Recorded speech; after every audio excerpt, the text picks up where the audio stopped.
Good evening, everyone.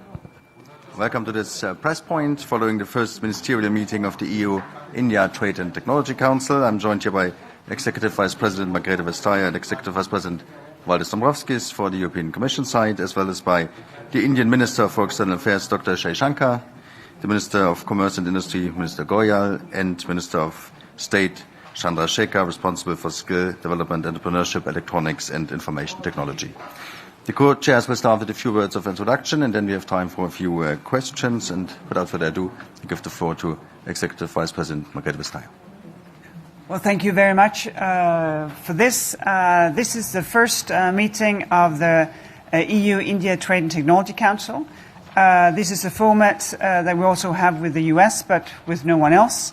It has been very promising 2 days, I'd say.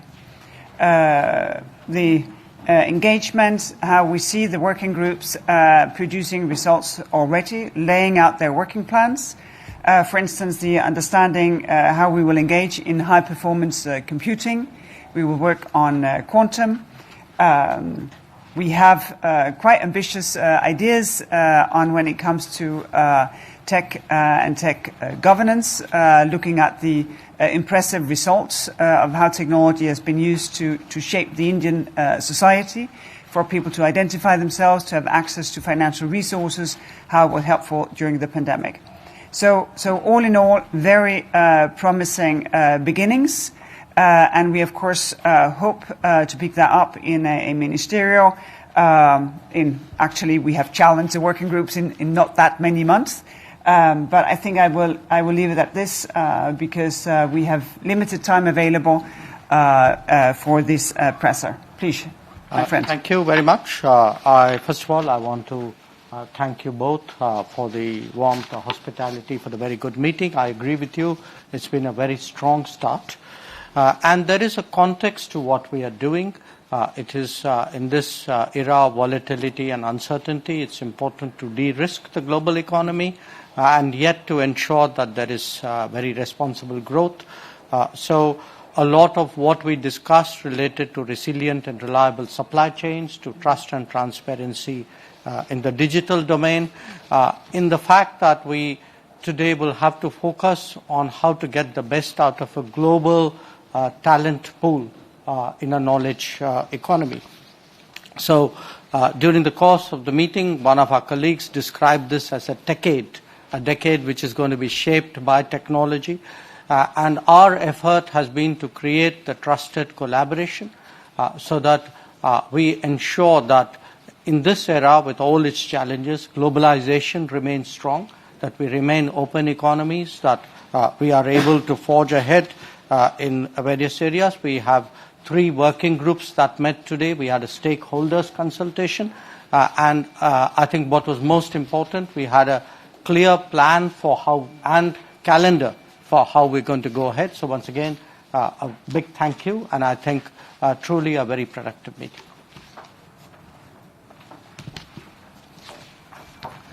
Good afternoon, everyone. Let me start by once again welcoming our Indian colleagues to Brussels. It's our great honor to host the first edition of EU-India Trade and Technology Council. The EU and India are global pillars of democracy and rules-based economic opportunity. We share many values and strategic ambitions. In particular, we both see untapped potential in our trade and economic relations. We can do much more and we can do much better. So it is in this spirit in which we created EU-India TTC. We wanted to play a key role in unlocking this potential. We already are going full steam ahead with our negotiations on bilateral agreements on trade, investment protection and geographical indications. But these agreements will not cover all aspects of our trade-investment relationship, and that's where the TTC comes in. It has a potential to complement and strengthen these agreements. So, in particular, we agreed to focus on 4 areas in the coming years: on resilient value chains, on addressing market access issues, which is important for growing our trade relationship, our exchanges on foreign direct investment screening to better understand each other's systems, and also on global trade issues, including in a context of the upcoming 13th WTO Ministerial Conference. So to conclude, I'm delighted we have taken this important step towards a stronger EU-India partnership. So now we must show ambition and political will to deliver positive results without delay. Thank you. Good evening, and a big thank you to our hosts for this very successful first meeting of the Trade and Technology Council.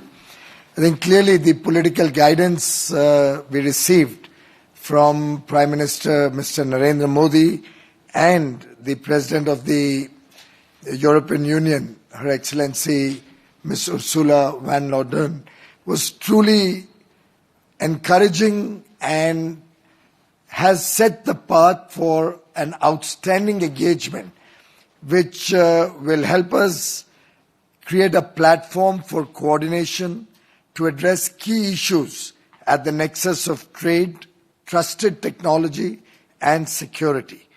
We are both vibrant democracies, open market economies, pluralistic societies, and have a common interest in ensuring security, prosperity, and sustainable development. We are also looking at geopolitical issues, economic security, and the security of less developed nations, other areas of the globe where we have shared interests to maintain peace and also support their own efforts at development and achieving the sustainable development goals.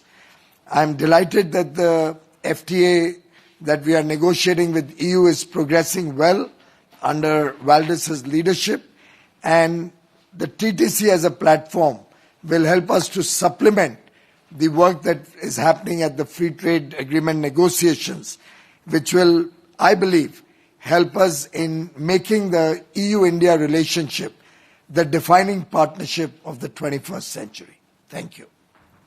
Thank you very much indeed, dear ministers. Oh, apologies. Okay.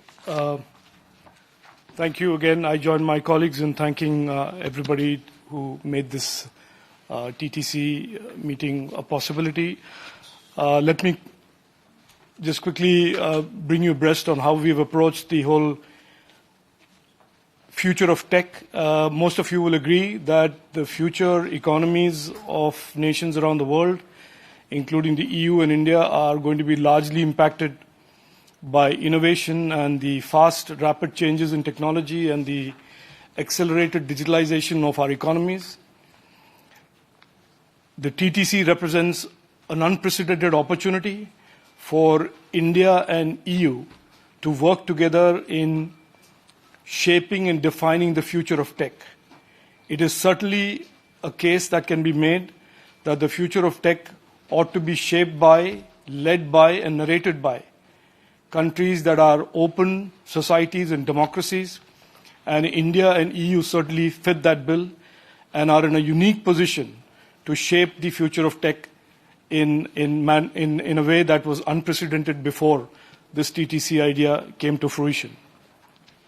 Our collaboration and our partnership will certainly cover artificial intelligence, quantum computing, semiconductor design and the whole ecosystem around semiconductors, the microelectronics and the supply chains that today represent a big threat because of the extraordinary concentration of electronic supply chains in one particular geography. All of these represent opportunities, and at the same time we believe that the TTC and the India-EU partnership can also address the issue of harmonizing rules, regulations and approach towards the internet today and the future as the internet grows and becomes much more of a decisive force in all of our economies and all of our citizens' lives. We are committed in India to making technology transform the lives of our citizens, and we believe that the India-EU partnership and the TTC can play a significant role in taking the benefits of technology and extending the power of technology to citizens in both the EU, India, and the rest of the world. Thank you. Thank you very much indeed, dear Ministers, Executive Vice Presidents. We now have time for one or two very short questions. Please tell us your name and the media you work for, and please focus on the TTC EU-India. Andrew. Yes, Andy Bounds from the Financial Times. Can you use the microphone? Yeah, sure. Yeah, it's Andy Bounds from the Financial Times. So, obviously, Mr. Borrell is not here today, not here now, but he was in the meeting, and he told the Financial Times before the meeting that the EU should be putting sanctions on refined oil products from India using Russian oil. I just wondered what the response of the minister was. Thanks. Well, you're right. Mr. Borrell is not with us now, but I really don't see the basis for your question because my understanding of the Council regulations is that if Russian crude is substantially transformed in a third country, then it's not treated as Russian anymore. I would urge you to look at Council Regulation 833/2014.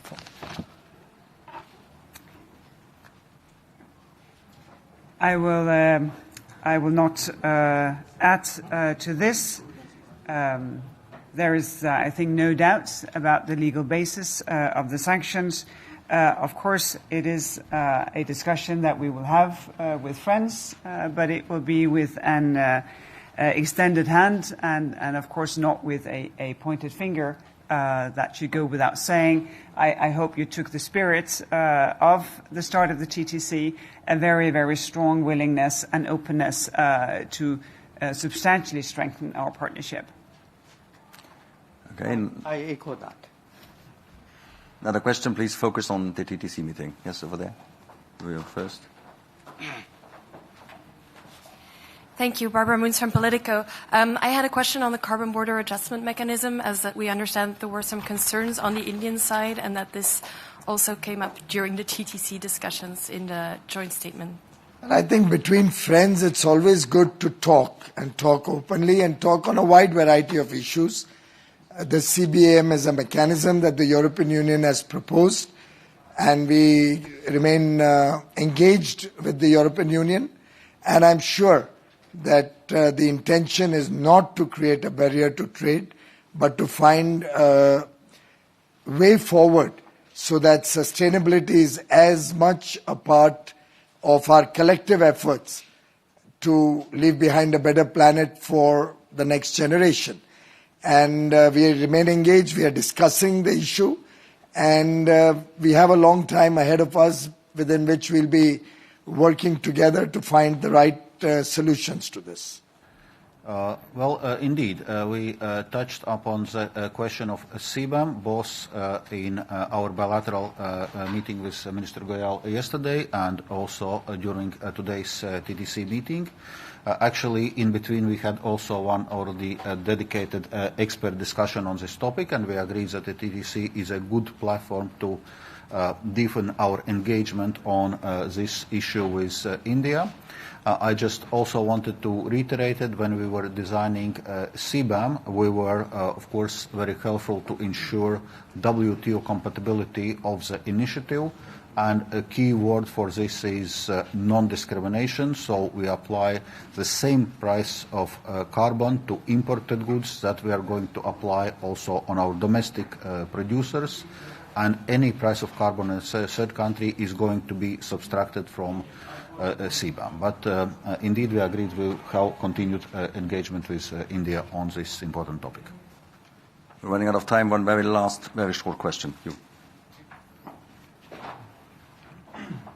Thank you very much. I'm Alex Caddy for Feature Story News. I'm reporting on behalf of Doordarshan, India. Question for both sides. On the one hand, how does India fit as part of the EU's de-risking strategy that we heard the President talking about just yesterday? And to the Indian counterparts, speaking to European business groups, some of which that you've met in the last couple of days, they say India is too protectionist and levies are too high and it's difficult for us to penetrate that market. What can you say to encourage them, to make them feel more hopeful about the future? Thank you. For the world we live in, our economic behaviors to an increasing degree would have a possible effect on our security. That goes, for instance, for our semiconductor ecosystem, which is a global ecosystem.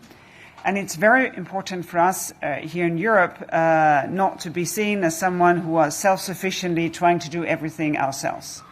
At the same time, we need strong partners to de-risk the supply of semiconductors.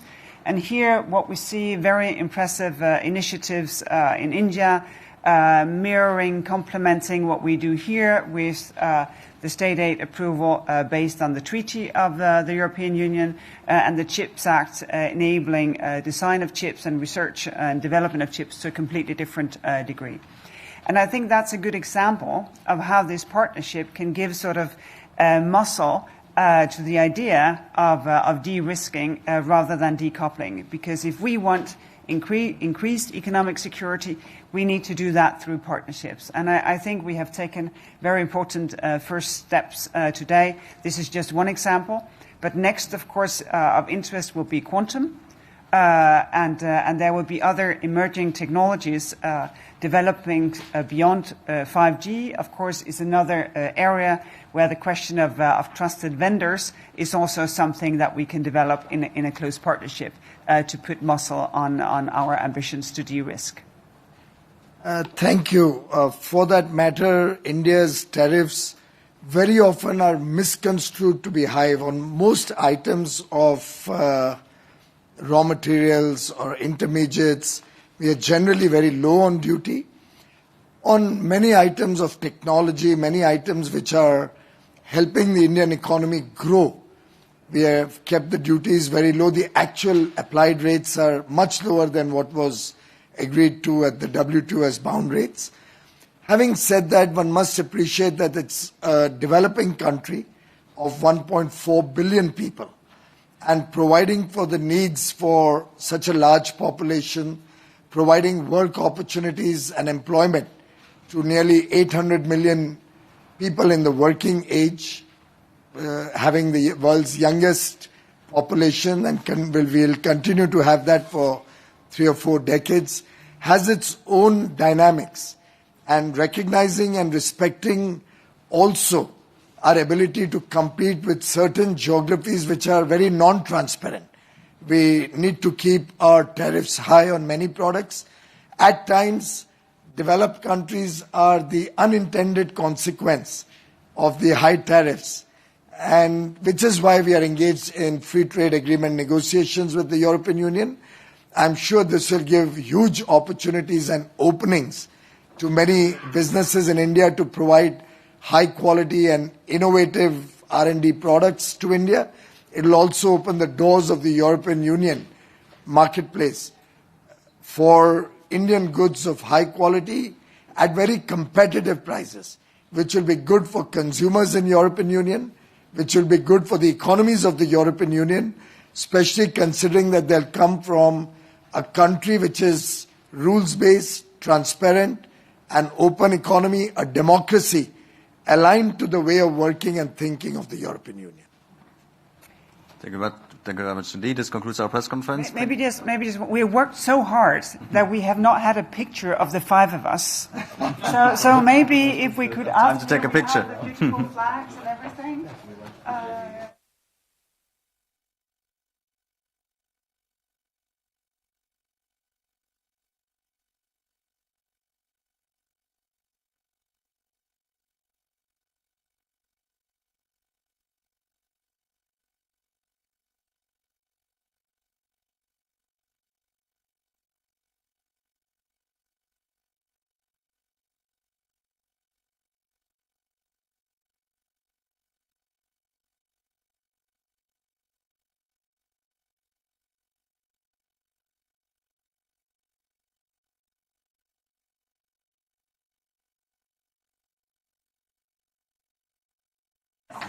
Did you get my message? I don't know.